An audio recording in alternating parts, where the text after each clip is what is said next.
Mono est une entreprise familiale d'usinage créée en 1937. Je suis la troisième génération. Aujourd'hui, on fait 8 millions d'euros de chiffre d'affaires sur 2 activités principales. La première activité, c'est l'usinage de pièces sous-traitance, essentiellement pour le ferroviaire. Ça représente 80% de notre chiffre d'affaires. Et notre deuxième activité, c'est la conception, réalisation et commercialisation de machines pour la tonnellerie, pour la fabrication des tonneaux. On essaye vraiment d'avoir un esprit d'équipe, des valeurs sportives, style sport d'équipe, style rugby. Tout le monde est important dans une société, que ce soit la personne qui balaye l'atelier, qui est pris pour ramasser les copeaux, à l'ingénieur. Tout le monde a un rôle très important au niveau de la réussite de notre société. Chaque minute de gagner, chaque seconde, que ce soit apporté dans l'organisation, dans la partie technique, tout est important. Nous, on est rentré 6 mois après l'ensemble de nos collègues dans la crise, donc début 2009, mais elle nous a rattrapés à vitesse grand V. Donc dans un premier temps, on pensait que c'était une crise en V, voire éventuellement en W.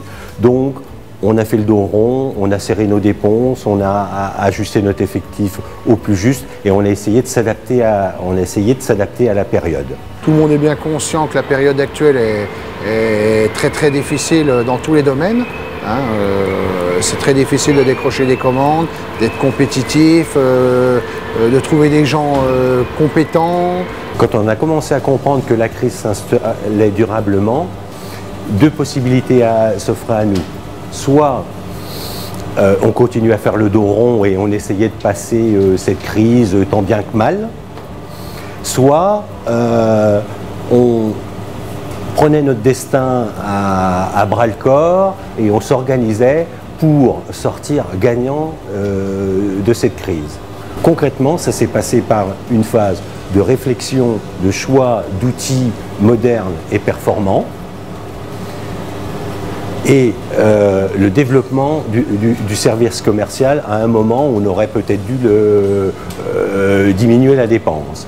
Tout ça, ça a créé un esprit d'équipe favorable, je veux dire, ça a donné un esprit à l'entreprise qui lui permet d'avancer et de traverser cette fin de crise. Suite à tout ce qui a été mis en place, le personnel se rend bien compte qu'on a encore la chance d'avoir un plan de charge de 8 à 12 semaines, ce qui est pour des usineurs mécaniques comme nous, des sous-traitants, une charge très importante. Concrètement, ça a donné un état d'esprit complètement positif à l'ensemble de l'équipe qui aurait pu se perdre dans des tas d'états d'âme, qu'est-ce qu'on va devenir demain? Non, on travaille tous d'arrache-pied sur un projet qui aujourd'hui ne nous permet pas de faire un résultat extraordinaire, mais qui demain devrait nous permettre d'être parmi les meilleurs.